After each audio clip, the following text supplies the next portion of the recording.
Today we have Christians who are misled and who misunderstand what the dispensation of grace is and what a nation should be under the principles of grace as given us by the Apostle Paul.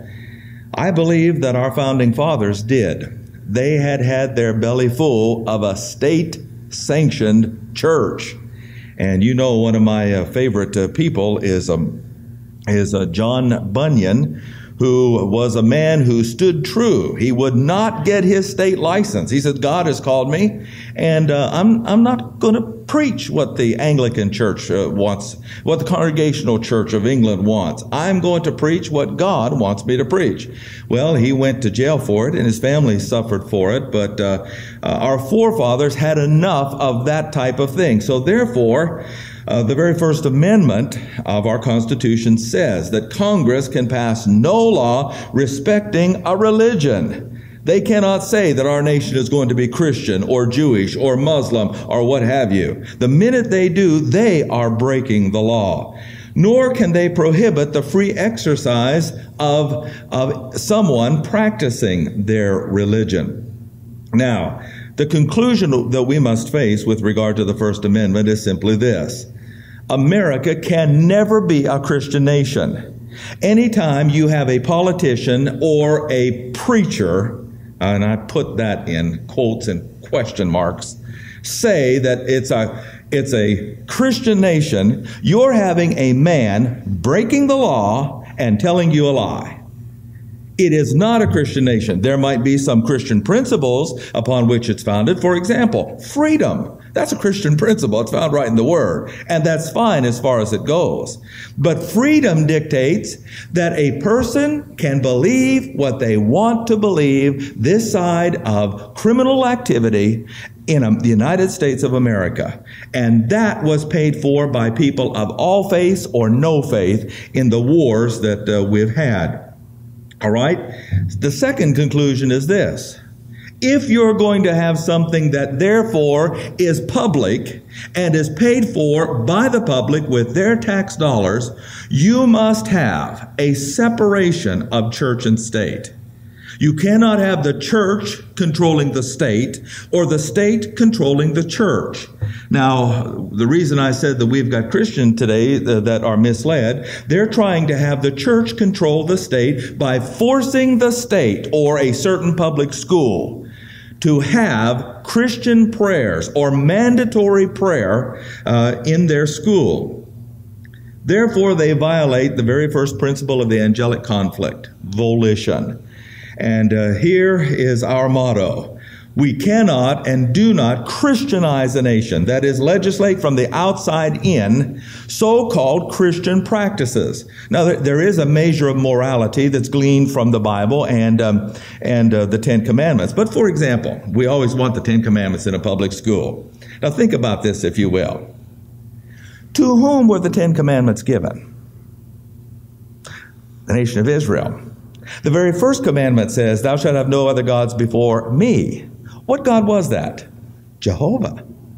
Now, we're going to have that placarded on our school walls. Do you realize that anybody who walks in there whose God is not Jehovah is a criminal?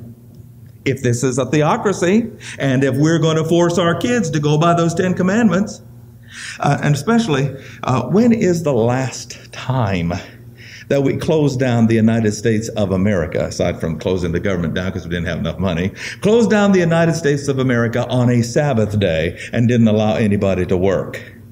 No, we evangelize a nation from the inside. They must believe from the inside and become a Christian inwardly if they want to, and practice Christianity if they want to, not because they're forced to. The conditional clauses found in the Scriptures mandate that. All right. Now, that brings me, therefore, to where we left off in the first service, that of community and culture. This matter of having a Christian community because we've got a Christian culture. Remember years back when they passed what's known as blue laws? We still have derivations of them here in Evansville. We do not sell alcohol 1 minute after midnight on Saturday night until 1 minute after midnight on Sunday. Aren't we holy? Aren't we just so close to God? I mean, but that's a blue law. Oh, we want people on one day of the week to quit their boozing. Well, so we don't sell it on Sunday. Well, it hasn't taken many people long to figure out they can stock up on Saturday if they want.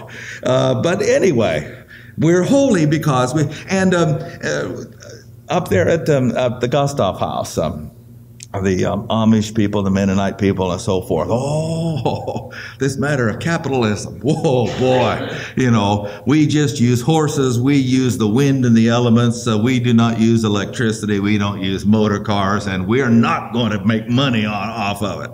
Then all of a sudden, some of those fellows up there realized that if they just opened up just about every day of the week, a big restaurant, used electricity, gasoline, because everybody has to drive there, and even be open on Sunday and holidays, that those green things can cross their palm. How they compromise their blue laws and religion. And the same thing happened up at Grand Rapids. Now, if you want to go to a place that they actually call the Holy Land, they call it the Holy Land up there, because there are so many Reformed churches which believe they're spiritual Israel, and so they have to, do this. They closed down everything. Until some of those people up there, and you have to understand, though, when we talk about people who are tight with their money, I'm telling you, these people are tight. They squeak and they squeeze everything that they can get out of anything. And they would close down the community round about them because we do not allow anybody to work on the Christian Sabbath, Sunday. Until they found out that many people were leaving their churches and driving to the next community where they would have one of the chain restaurants that weren't affected by the blue laws, like the Cracker Barrels and so forth, drive to the highway. And that's where they'd all go after Sunday church to eat. So the community loosened its grip on those so-called blue laws. But what am I talking about? I'm talking about the fact that people, these misguided so-called believers or Christians, want a community where the only ones who are allowed to be citizens or civil participants have to be qualified, and the utmost qualification is you have to be a Christian. And if you don't, a Muslim can't go up there and say, this law, that's a Christian law. This law doesn't affect me. Your so-called blue laws. I have my holy days and the like. And yet, that is exactly what these Christians want. To outlaw, ban, and legislate against those qualified simply because they're upright American citizens. And you do not have to be a Christian to be an American. And thus, of course, because of that, to influence your culture. Now, how can you influence your culture? By passing a law that says you have to be a Christian, or by offering Christianity freely to the whosoever will. That's how you influence culture. Now, I talked about the Willow Creek experience. Today we have culture determining the form of a local church. They've learned with the consumer mentality that I'm not going to go to that church unless it gives me what I want. Where the Bible says that the Bible, dictates the form and policies and practices of a local assembly based on what people need, the word, not on what they want an entertaining time. And that's why people don't want to study. They want to go, be comfortable, sit in a theater, have a little bit of drama, have a little sermonette, and off they go for the rest of the week. That's good enough. And that's nonsense. But that's when you get what you get into with regard to community and culture. Now, that brings us then to Deuteronomy chapter 4. The fact of the matter is, there was only one nation, and there is only one nation that has a right to dictate the terms of its citizenship and culture. Only one. There only has been one. There can never be another. And the United States of America cannot do it as well. And that is the nation of Israel. Israel is unique among the nations. Now, there will be a time when it will dictate global policy with regard to what other national entities will do religiously. But even then, even in the millennium, the issue is freedom. If you don't want to do it, you're going to get judged, but you have a right not to do it. If you don't want to believe, that's fine. A child shall die at 100, but you're still going to die. But again, the issue is freedom. And that makes it, there is a difference between democracy and theocracy. Now, which is better? Which is a better form of government? Theocracy, of course, where God rules, where God's Son rules over men. But still, if you're going to have a democracy, that means all people participating. Thus, you cannot dictate what God they believe in, what religion they practice, who they pray to, how they pray. You cannot dictate that. You must allow them the free will. Now, the Bible does dictate a form of prayer and so forth, but that still is voluntary. That still is conforming not on the basis of a twisted arm, but of a willing heart. That's a democracy. And in that case, a democracy is the best form of government in the dispensation of grace, where you allow people the freedom to choose what they want to do with regard to their religion. Now, Israel was something special. Do you know what the Ten Commandments do to the nation of Israel? They dictate its community and culture with the rest of the Mosaic codes. And so, therefore, only Israel can be a theocracy, never America. Verse 1 of chapter 4. We'll not read all of the verses, but we will go through them here. Now, therefore, hearken, O Israel, unto the statutes and the judgments which I teach you, and do them, that ye may live and possess the land. You see, what if the majority of the American citizens here go negative? Does that mean that we have to go negative? No.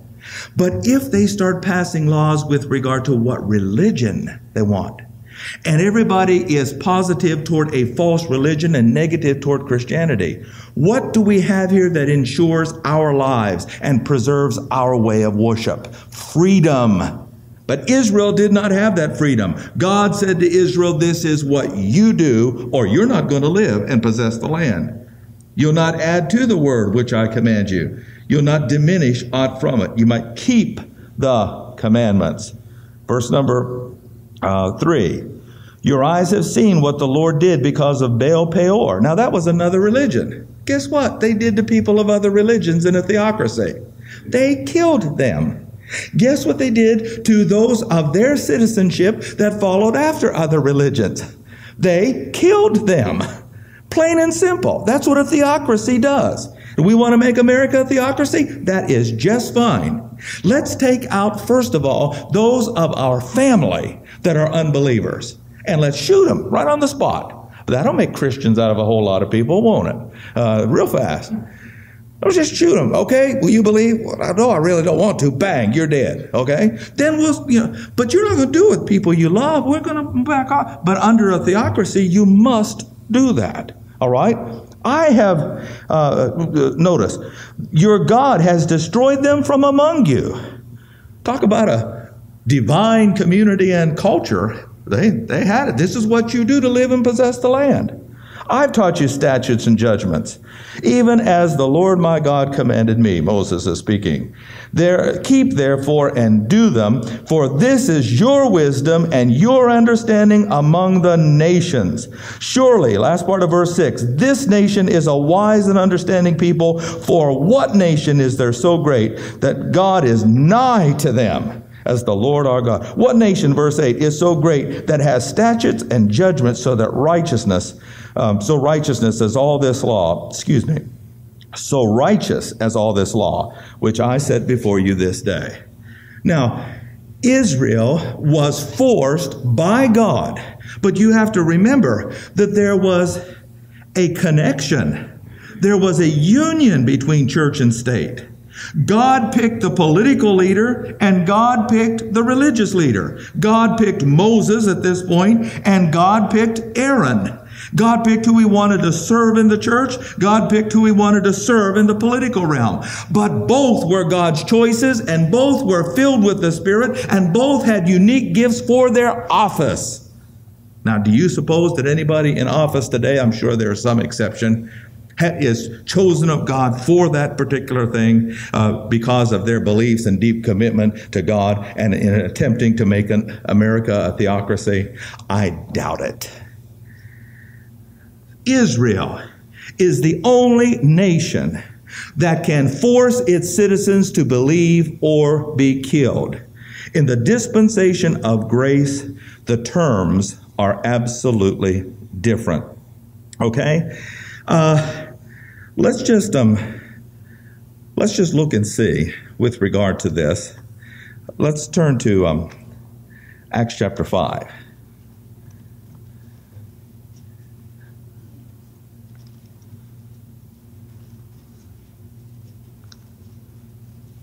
Acts chapter 5.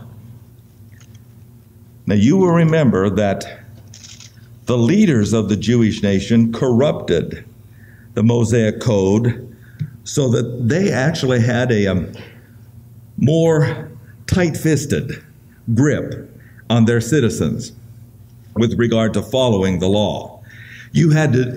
They corrupted the law, and then you had to do it their way. Jesus Christ came and he set them straight. Yeah, you're following some of the law, but it's lip service and not heart service. Your lips honor me, but your heart is far from me. Now, note what happens in a theocracy when power is corrupted and true men of God stand up. Even then, that's what persecution is. Acts chapter 5, verse 17. Then the high priest rose up, and all that were with him, which is the sect of the Sadducees, they were filled with indignation. They laid their hands on the apostles and put them in the common prison. You see, what's happening? Well, the angel of the Lord let them out, but still, come on down to verse number 25. Then came one and told them, saying, behold, the men that you put in prison are standing in the temple teaching the people. Now, here is the thing.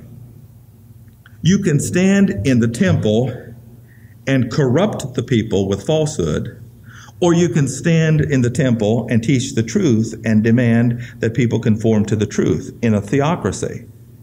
Those in power were corrupting the temple. The true chosen politicians, and they were judges. The apostles were 12 judges judging the 12 tribes of Israel. They had divine authority to go in there and set things straight. Then the captain and the officers of the temple guard, brought them without violence, for they feared the people, lest they should be stoned. When they had brought them, they set them before the council, and the high priest asked, did we not straitly command you that ye should not teach in this name?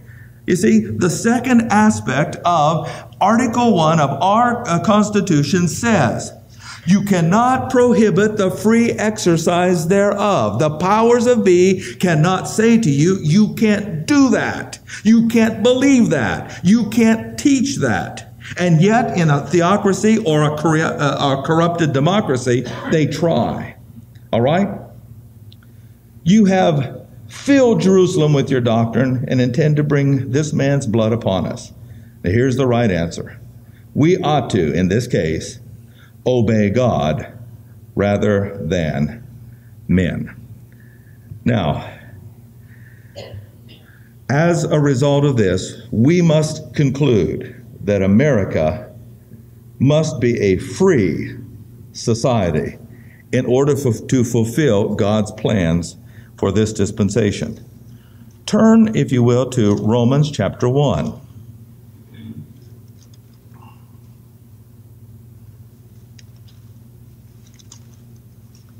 Romans chapter 1.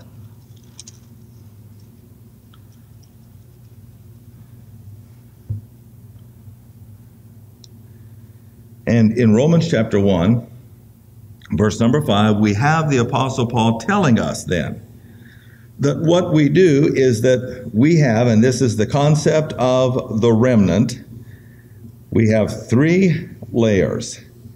Those who are unsaved, and they can either be positive or negative, the unsaved.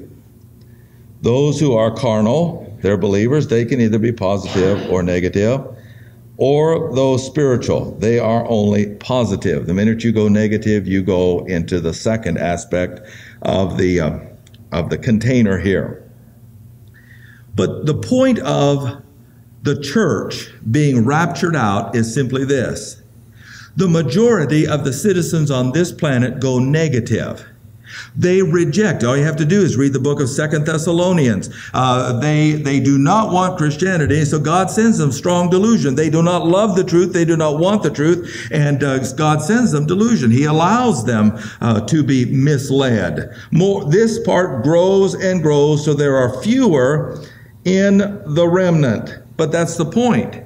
As Antichrist comes to have his global grip, as it were, the church is taken out. There will be true believers out of all nations, and those who are unbelievers will be those left in the nations to go into the tribulation period. That's why he says, and this verse establishes, we do not Christianize a nation, we evangelize a nation, by whom we have received grace and apostleship for obedience to the faith. Note, among all nations for his name.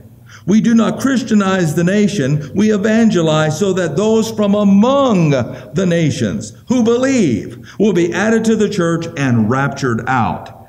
We can participate as far as it goes in the government, in the community, in the culture, but a nation is never to have that. That is, adherence to one religion as a condition for citizenship.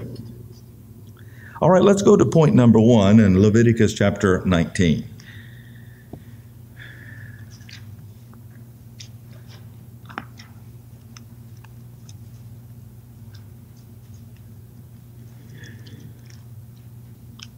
Leviticus chapter 19.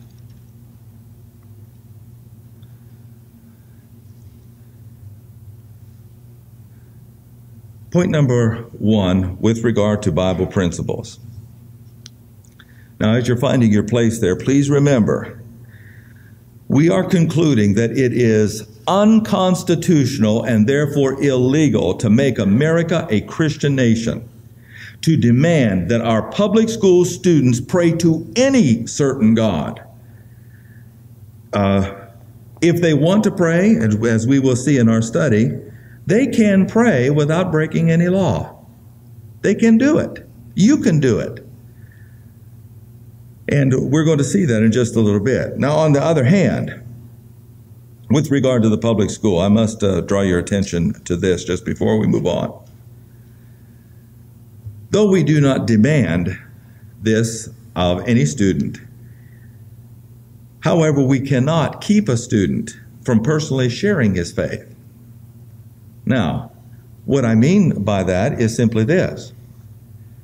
If a Muslim wants to proselytize, he can proselytize.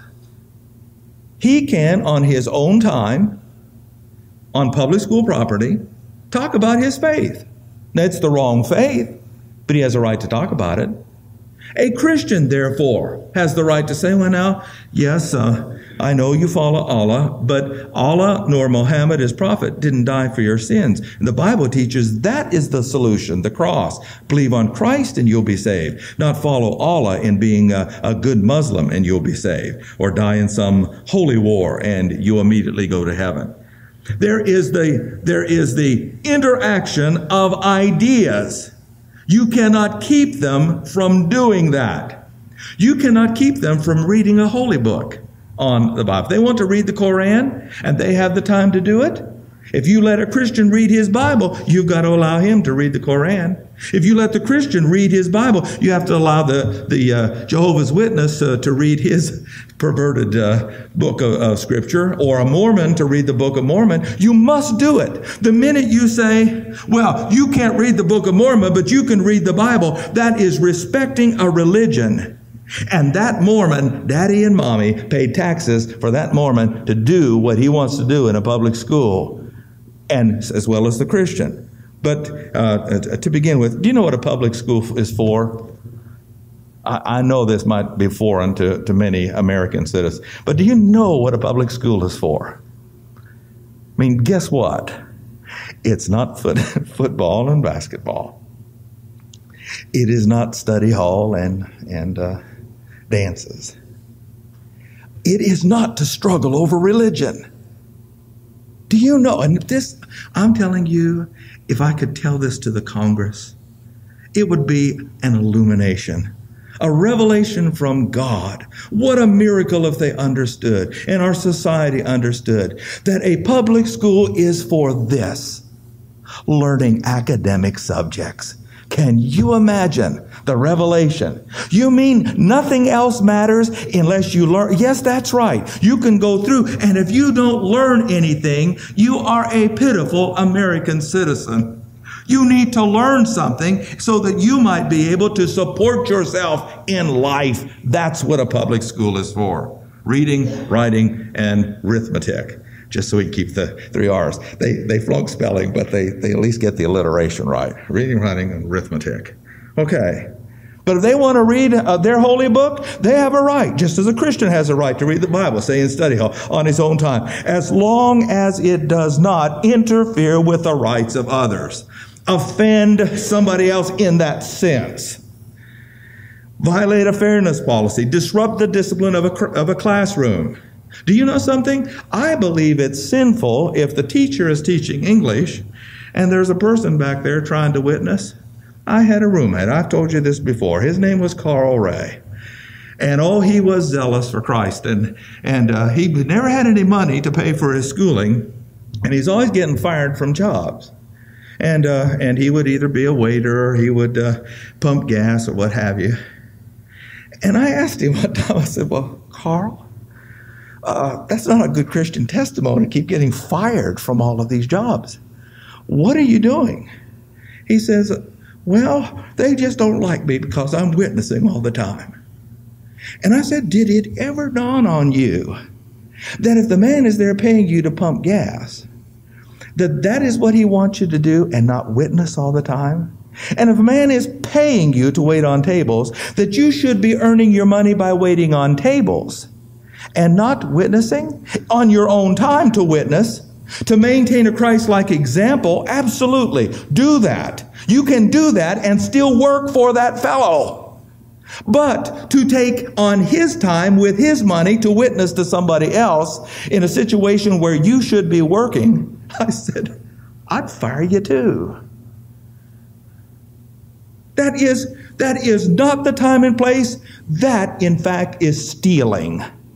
Now, witness, absolutely. Maintain a Christian testimony, absolutely. But when you can, and it's the same thing in a public school, you cannot disrupt a classroom in order to try to witness to somebody else. After class, after school, during study hall, what have you, getting permission, absolutely.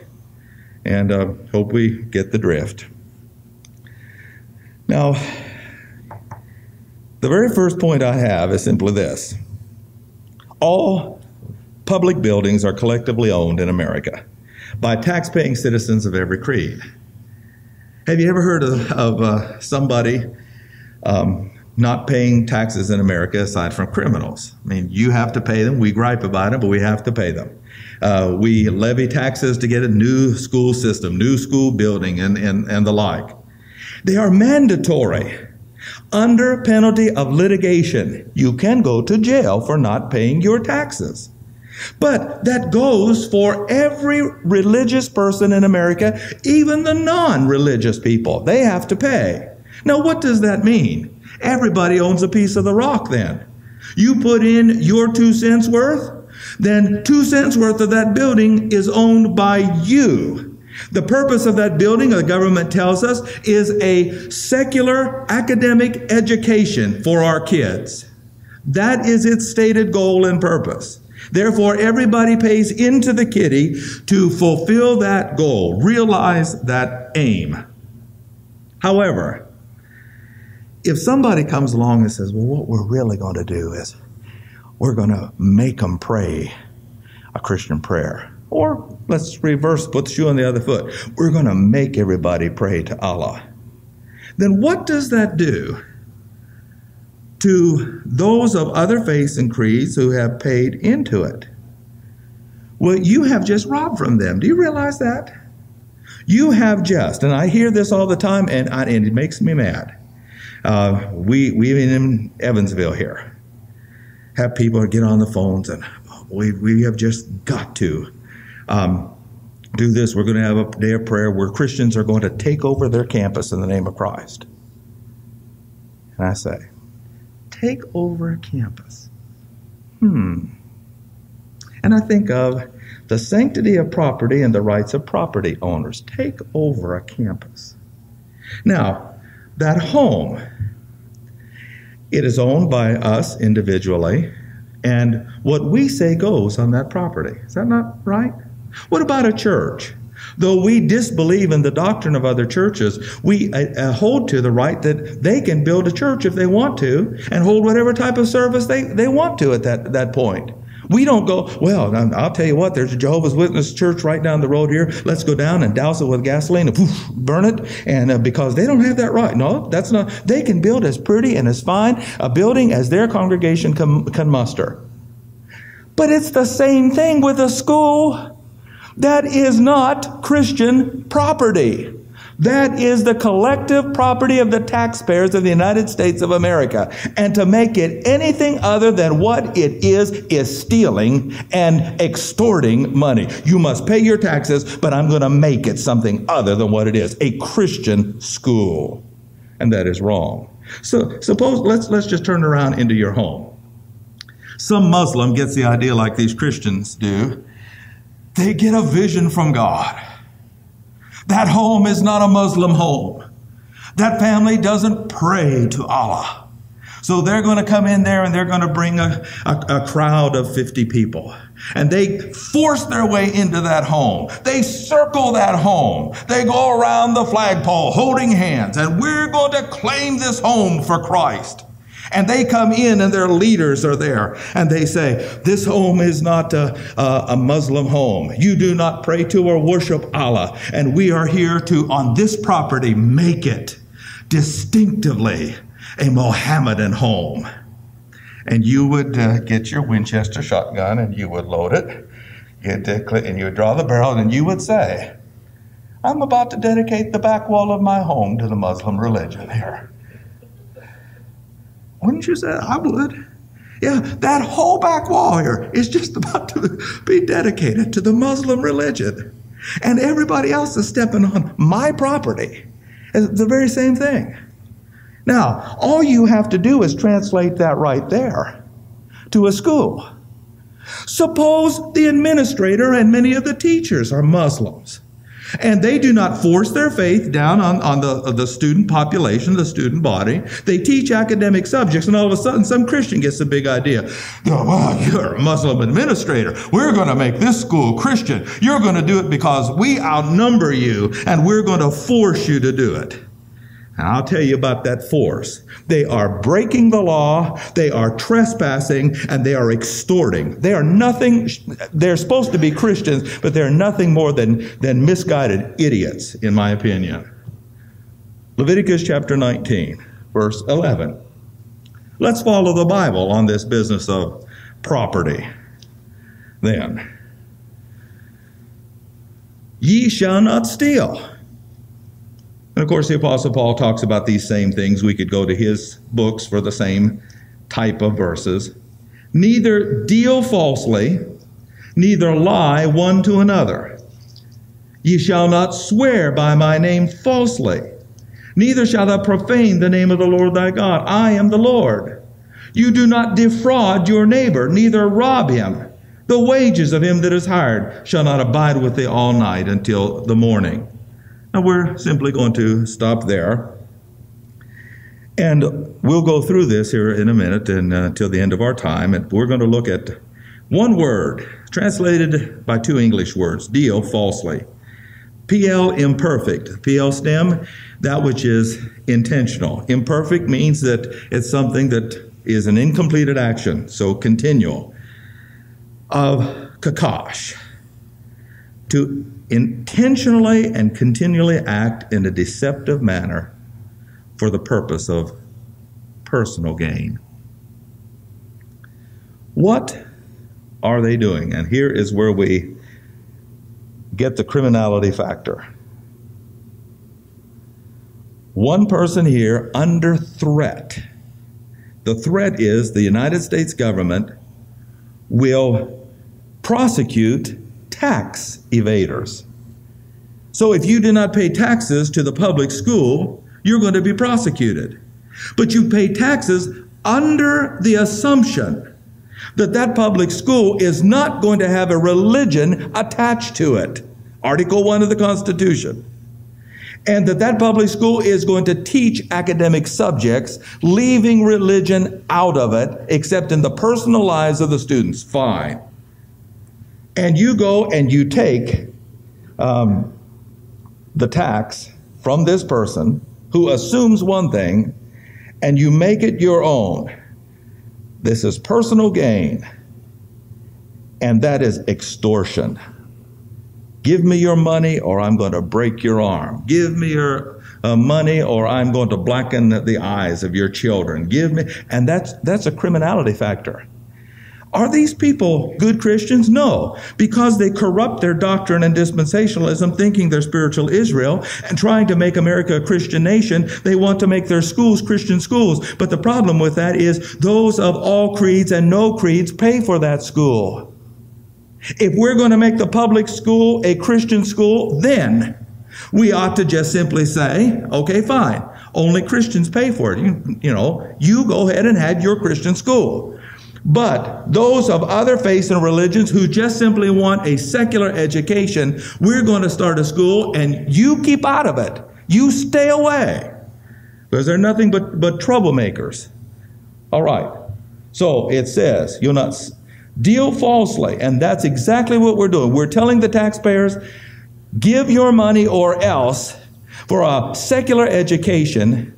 And once we get there, the Christians say, guess what? You built all this, and now we're going to make it Christian. That is stealing, that is lying, that is coercion, that is extortion, that is fraud. And they have broken every law in the book, and they'll be touted in these churches. Aren't they great? Aren't they doing great things for God? It's the most nonsensical, idiotic thing I've ever heard. They're stealing. They're dealing falsely with people. They're lying. Oh yeah, give me your tax dollar. We'll give a secular education. Guess what? We're now going to take your money and make it Christian. You shall not swear by my name falsely. God didn't put his name on there, Christian. God didn't tell you to do that, Christian. He told you to respect privacy and respect property. That's what he told you. And the minute you take a school campus in the name of Jesus Christ and say this is now a Christian school without God really sanctioning it, guess what you just did? You swore by the name of God falsely. Thus, a common or a public school is now that's how a common school name can profane the name of the Lord. You've defrauded your neighbor and you've robbed him.